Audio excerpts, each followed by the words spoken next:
Alerte info mes amis, conflit diplomatique entre la France et les États-Unis. Donald Trump a lâché son ambassadeur sur Emmanuel Macron mes amis. Et aujourd'hui entre Paris et Washington, les pots de banane sont lancés. Et oui mes amis, on a appris il y a quelques heures que l'ambassadeur américain avait dénoncé Emmanuel Macron pour son absence d'action suffisante face à l'antisème. Parce que la France, il semblerait selon Charles Kushner que c'est un pays antisème. Et réaction immédiate, l'ambassadeur américain Charles Kushner a été convoqué au Quai d'Orsay pour se faire réprimander suite à ses propos inadmissibles.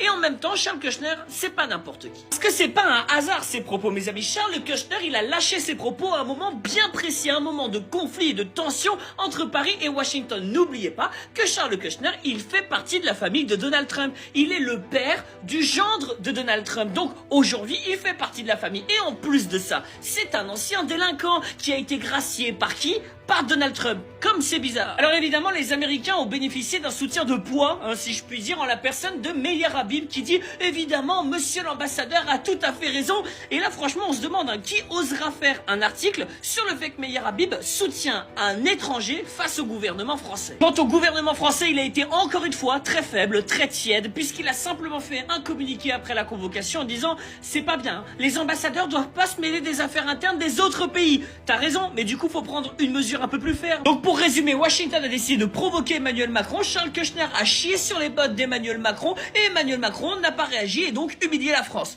Voilà ce que c'est la France en 2025 et la relation spéciale avec les États-Unis. Cocorico.